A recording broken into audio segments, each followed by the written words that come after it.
Well, this is going to be our most dynamic panel discussion of the day as we conclude a fantastic day. So, got to get a lot of energy going here. And I couldn't see if you all were having coffee, but I didn't get mine. But I'm ready to go. So, one of the very exciting philosophical tenets of the Council on Competitiveness, National Competitiveness Conversations is we want to understand across our great country what are the ingredients of place-making innovation. What goes on in Pittsburgh, what goes on in Tennessee, what goes on in California, across this country, what is the secret sauce that creates these innovation alliances, partnerships, new models of prosperity, and how we can draw from that what we can really scale up as a nation. So this panel tonight really has three of the major leaders in Pittsburgh who are making that happen. So we want to understand from you, wherever you want to go in the conversation, what have been some of the challenges you've had, great opportunities, the partnerships, and how do you really see your magic that goes on here in Pittsburgh? So John, I want to start with you. You're the CEO of Summa Development and chairperson of the Board of Trustees of Pittsburgh. You are a recognized leader in finance, capital markets, and a public policy authority, and really have played a very significant role here in Pittsburgh. Leslie, you have a huge portfolio and job as the president and CEO of the University of Pittsburgh Medical Center. You're guiding this global health system that's delivering care, but pioneering innovation, the clinical transition, and economic growth. And Stephanie, you're the CEO of the Allegheny Conference on Community Development.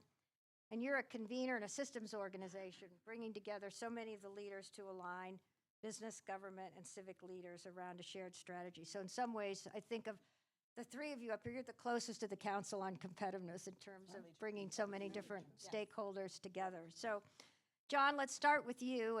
Well, certainly, and let me first lend my voice and as a welcome to Pittsburgh. We're excited to have you here, and what you see and what you've seen so far is not an accident. I will tell you, maybe to level set, Deborah, and begin from a baseline that could be a little bit helpful in terms of that secret sauce that you were looking for. I would say that, Pittsburgh has had the benefit of standing on the shoulders of giants to a degree. The prowess of this region in terms of the Industrial Revolution, and through that period of time, which most would tell you came to an end in about 1982 or 1983 or somewhere along there, also created a community that had an extraordinary philanthropic community that had developed over that period of time. It had an extraordinary financial sector that had developed over that time. That industrial base had invested in the region and created the assets and the institutions that are very important to success. But I will also tell you it was no accident that shortly after the fall of that industry in the early 1980s, the Pittsburgh supercomputing project got underway, 1986, which was a collaboration of the University of Pittsburgh, Carnegie Mellon, and Westinghouse. And Farnham spoke eloquently earlier about collaborations and how things happen. So when you see a University of Pittsburgh, a Carnegie Mellon University, a Westinghouse in the community, an active philanthropic base, and the like, the transition that took place to meds and eds, as we have called them, all the things were in place for that special sauce. So thank you. It's an honor to be here, and thank you for that context, John. So I have the privilege of leading an organization that started at a very interesting moment in that history, and I'm just going to kind of take it back to give you some flavor of the Pittsburgh that was launched and the Pittsburgh that was created by these leaders. And I think it will give you a sense and an insight into how we still do business today. So as we just discussed, Pittsburgh was making the steel for the world during World War II, and Pittsburgh was an industrial powerhouse. But the minute the war ended, people looked around and said, this is taking a real toll on this region, and it's dirty and it's dingy, and we're changing our shirts at lunch, and we need to do something about this. And two very interesting leaders. One, Richard King Mellon, an industrial powerhouse, the industry powerhouse, millionaire or billionaire, whatever it was back in that time, a Republican, a very soft-spoken, didn't like to be out in public, very reserved guy, somehow approached David Lawrence, a Democrat who liked to watch boxing and play in the community and roll up his sleeves, and back then, pretty rough around the edges. And these two guys came together and somehow found a way to say, we need a better Pittsburgh. We need to get people in a room who actually care about this place, and we need to take off our hats of industry and of self-interest, and we need to do something about this place. And this story really resonates with me today because that's kind of still what happens. People who maybe you wouldn't put in a room, who have very different perspectives, who come from different places, who have different jurisdiction in their industry and their day jobs, find a way to come together around the commonality of this place and to make it better. So that is really kind of like the foundational story of how Pittsburgh started. And here we are 81 years later after that day, where we still find ways to build rooms like this and coalitions to tackle what we see as some of the tough problems. So can I just ask one baseline question? How many people, is this your first time in Pittsburgh? Okay, so it's enough that it matters that it's good weather and it looks pretty good out there. Okay, great. Well, so anyway, Leslie, I'll turn it to you, but I just wanted to, we can obviously talk more about what happened since then, but I think it's important to understand the people of this place. And to quote one more Pittsburgh historian, David McCullough, it's not Aristotle, I don't know my philosophers as well, but David McCullough said, it didn't just happen, people made it happen. And I think that's really the secret sauce of Pittsburgh. Great. And people, Leslie, you're all about people. Wow, these guys are unbelievable. So I have to tell you all, this is so past my bedtime.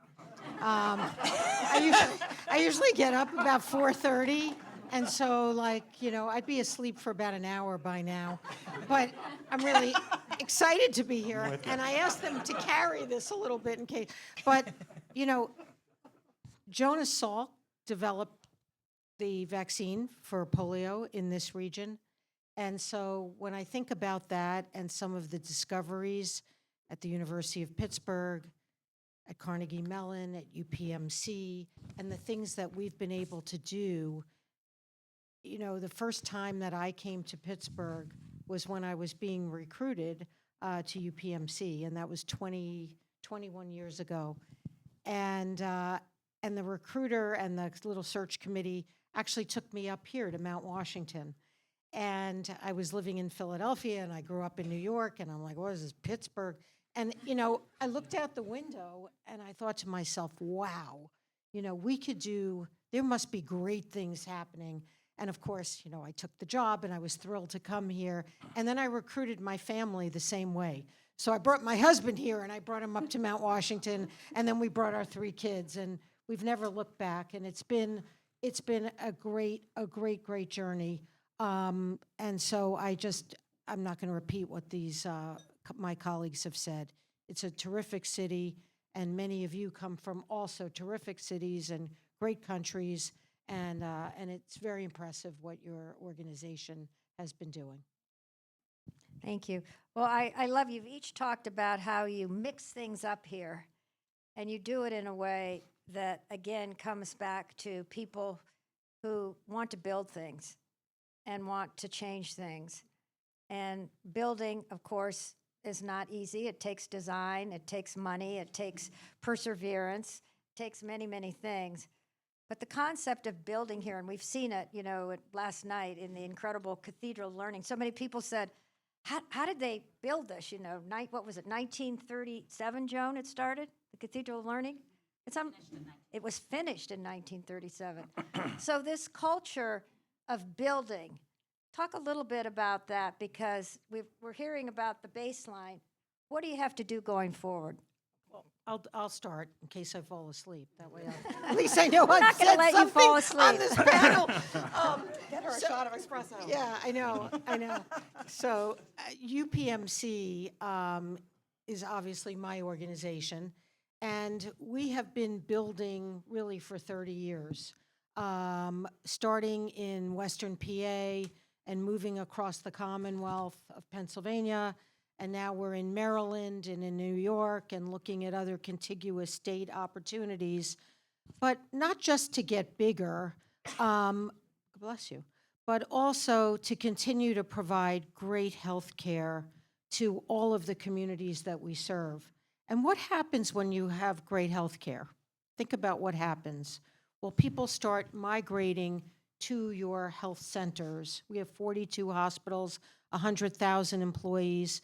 We also have a health plan that insures 4 million members. And this creates businesses. This creates opportunities in restaurants and hotels and condominiums.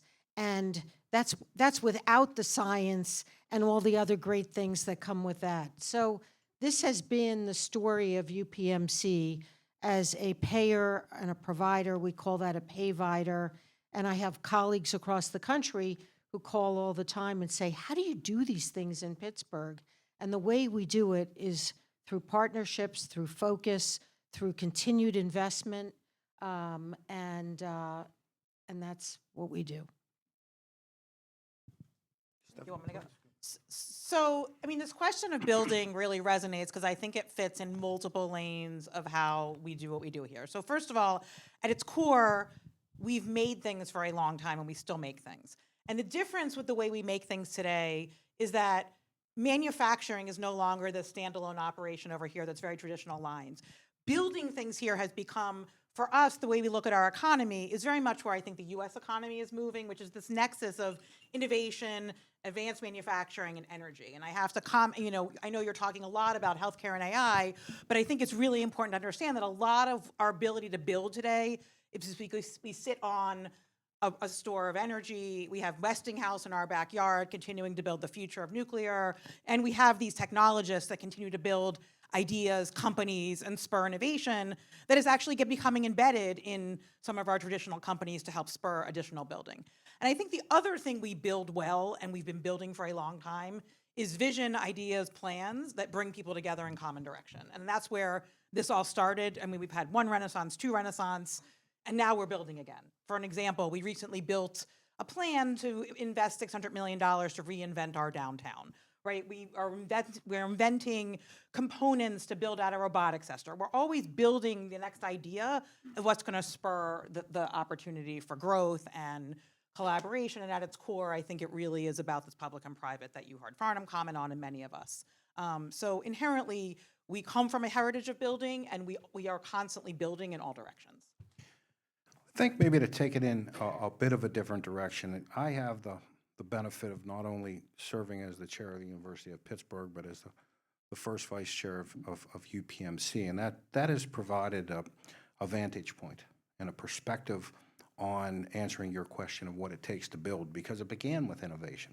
You see, the relationship that created the UPMC, that spun the University of Pittsburgh Medical Center out of the University of Pittsburgh in a shared governance model that turned it into the largest academic medical center in the United States, is unique in and of itself.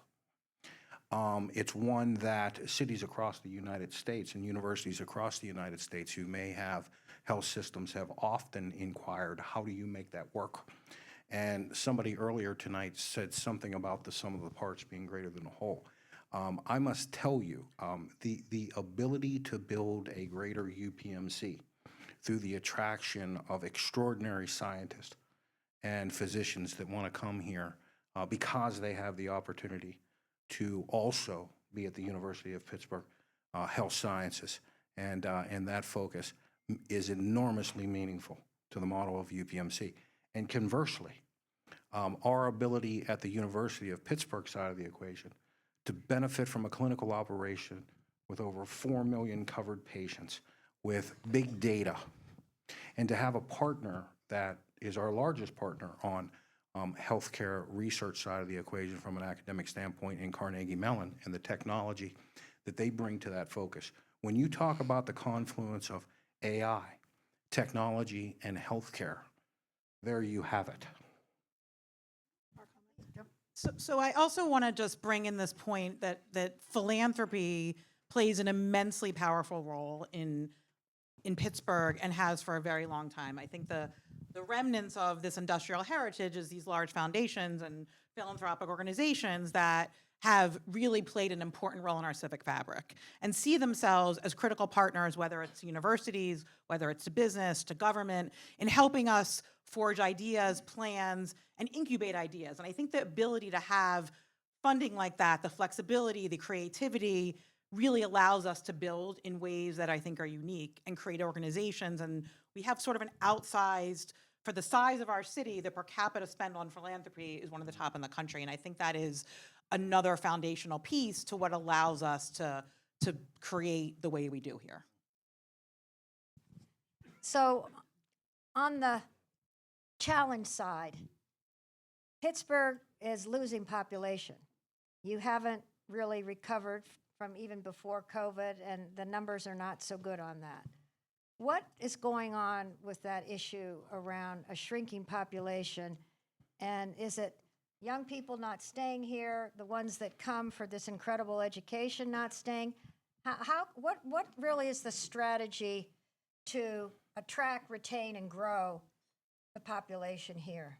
Because population I'll let matters. Stephanie start with that one, so. It can't be all easy tonight. You want me to start? Please, Okay. All right. please. So just by way of understanding, right? We lost, about 250, 300,000 people in the steel days in the 80s. And we have about room to grow about that much more, right? And so despite the ability to create jobs over that period, we haven't somehow made as many babies. And I think part of it is our population is extremely old. We're the second oldest county in the country, after Dade County, Florida. And we truly don't have the baby boom, and we don't have people coming, and we don't have the same population density and growth and I think but the part of it that is the key is the lack of GDP growth. And so when we look at it, we're saying our job creation needs to get stronger. That's really the problem. We're at about 98% pre-pandemic levels from an economy size versus other places in the country. And we are trying very hard to turn that tide. And I think that's what keeps us up at night. And I will tell you that I'll give you one more statistic. Last year, we had $350 million of investment in our economy. This year, we have $15 billion.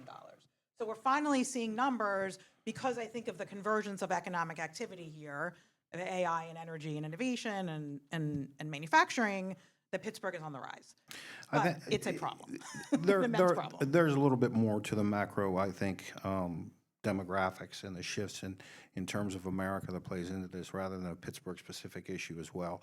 I think we have to understand that the move to the Sun Belt, for example, has been a demographic shift in America, generally speaking. We now see a shift away from the West Coast that's having some impacts. So I think there are these macro winds that will blow. What Stephanie speaks to, and I think what the purpose of GFCC is and their visit here is, what is it that we still possess that can make for the economic engine to define the next generation of Pittsburgh? And I think this was the right place for the title of AI, healthcare, and tech, and bringing it together, because those are the pieces that we have here, and that talent pool that grows out of these universities and the ideas that grow out of it and the funding that they receive from things like UPMC Enterprises, which is a venture activity that Leslie can speak to, are highly meaningful. And they have become, and the sector and the ecosystem has become, a substantial employer. John, your point is right. Weather matters. And that is one thing we cannot change. But truly, if you look at the data about shift after pandemic and where people went, they went to places with beautiful weather. And that is one place we just, unless you can change the weather, we're not winning that battle. No, and it is amazing when I speak with colleagues who run health systems in Texas or other Southwest systems where the population is growing. It's just like the good old days. They just keep, their margins are unbelievable, and it's just incredible. But the only last point I would make, and this is really for the brilliant academicians in this room and others, and that is, as we look at technology in the future, where will these jobs go? Where will a lot of the jobs go that we need today? And we'll have, I would submit, different jobs. We'll need different skill sets, but I just don't know if it's going to be, it can't be the same amount of jobs because otherwise, why are we using AI? Obviously, we've got to bring down the total, I'm speaking about healthcare, the total cost of care. No one's paying us more to take care of patients, and we want to continue to improve the quality, the patient experience, and fund the innovation. And the only way we can do that is by decreasing our costs. And so what will the future of all of this technology that we're developing be relative to the population and the jobs that we have today? I'm glad you brought up jobs, because at the end of the day, that has to be a metric. And we know that the data centers that are moving across the country and the world are not going to have that many jobs. You had, of course, and I'm glad you brought up, Stephanie, your leadership in nuclear energy, because that's now another renaissance that's underway. What's happening here in terms of Pittsburgh coming back to its strength? I mean, you had a nuclear workforce here. And do you see that as something, in a way, we could have knit in the energy issue into this topic. Yeah. We didn't want it too big, Yeah. but it's part of it. Yeah, I mean, we actually hosted a really interesting nuclear summit a few weeks ago exactly for this point, because I think what is interesting is even if Pittsburgh has Westinghouse in its backyard, right? Pittsburgh has benefited from that company being here, and Westinghouse is on a real resurgence of investment. I was just speaking to a new friend at the table from Bulgaria who's working with Westinghouse on the build out of reactors in Bulgaria. And Come to us next year in Bulgaria for GFCC. that's what I hear. I'm ready to go. But so what's interesting to us about Westinghouse is that, number one, even if reactors are not necessarily sited in Pennsylvania, we benefit due to the growth of jobs and opportunity that they have in our market. Number two, innovation's happening in this market. Right up the street, they're building out their eVinci microreactors. They're partnering with Google on kind of working on investments to use AI and applications. There's a lot of innovation within the company and growth and know-how and R&D happening in this backyard of Pittsburgh. Additionally, Pittsburgh, because of Westinghouse's heritage here, has a lot of supply chain companies here, little-known companies. There's one sitting in Hazelwood Green that makes valves for nuclear reactors. Those companies are positioned with the right incentives to scale up and benefit this marketplace as well. And so we're heavily engaged right now in a strategy that will not only hopefully deploy more nuclear within our energy economy, for the purposes of deploying more clean energy, but also think about the economic development opportunity of what nuclear can bring to bear for Pennsylvania. Your briefing talked a little bit about identifying barriers that exist. I'd like to look at them as sort of identifying opportunities rather than barriers. And I would say to you that this issue of energy is a potential significant opportunity for us in this region. There's no question that the demand is beyond that which can be satisfied at the moment. But Pennsylvania is a net exporter of energy, and we can talk about what natural resources we still possess. And then when you take a look at our university, for example, and you take a look at our engineering department, and you take a look at how we've taken a petroleum engineering degree, but scaled it and scoped it in such a way that it takes us into the future from a sustainability standpoint and everything else. Energy will play a very important role in that, but is one of the barriers we face. But again, I'd like to look at it as an opportunity, just as I'd like to look at AI and healthcare as an opportunity to deal with what is a systemic challenge for the United States in terms of 22% of our GDP going to healthcare and being unsustainable and being translated through in insufficient reimbursements to provide the level of healthcare to our residents that are necessary. And it is AI and the work that's going to be done between our healthcare system and the universities that's going to solve that problem. And I don't want to step on what you're going to hear about tomorrow at GainMed, which is part of your agenda. But I think you're going to find that fascinating, and you're going to find that a discussion of the opportunity rather than the barrier that I speak to. Well, I think we've come to the conclusion of our evening. So just one last comment from each of you. You're doers, you're builders, you're leaders here. What would you like to really tackle that's tough and big and bold, that's not an incremental step, but something that's really, really significant? I kind of threw out the nuclear. I don't know if you're having issues around permitting or what the public perception is. It's a huge opportunity. But are there others that you want to bring to our attention tonight? Well, I'll just make a comment and sort of take it in another direction. I like to think about what it is that we can control. And I always say in our business, just control the controllables. And when we speak about healthcare specifically, we're going to continue to have a population that's aging. Everyone in this room, hopefully, will continue to age. That's the idea. And everyone, I don't think there's anyone that gets through life without having some healthcare experience at some point.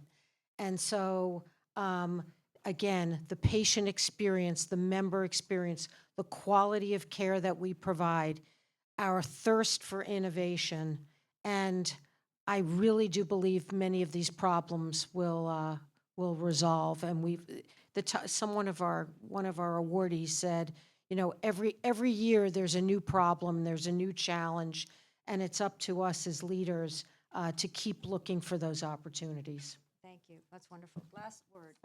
So I aspire to a Pittsburgh where this immense asset base we sit on, from the natural beauty to our cultural amenities to this incredible innovation we're spurring and the neighborhoods that we have, actually makes us a city that's in that tier where when my kids want to graduate, when they graduate college, they say Pittsburgh's on my list and a place I want to be. And I think we're at this point where we haven't hit the tipping point yet. And the question is, when will we get there? And to me, that's what I aspire to when I wake up every morning, to build that Pittsburgh. I would say somebody said, how do you know if you get it right? And maybe that's the best way to answer this question. I think if the day comes that we have exported and licensed to the world the ability to be able to make a diagnosis faster and cheaper than it ever had before, when we license and export to the world the treatment protocols for how to deal with that deficiency and do it cheaper, faster, better, and provide better care to people than they had before, Pittsburgh will have gotten it right. And that's what we're doing. And those are the things that we're focused on. Great. Well, thank you. This is a wonderful conclusion of our day, our dinner, and we look forward to a great day tomorrow. You are all builders and leaders and doers, and you can't export this fabulous view. Thank you. Thank you so much. Thank you.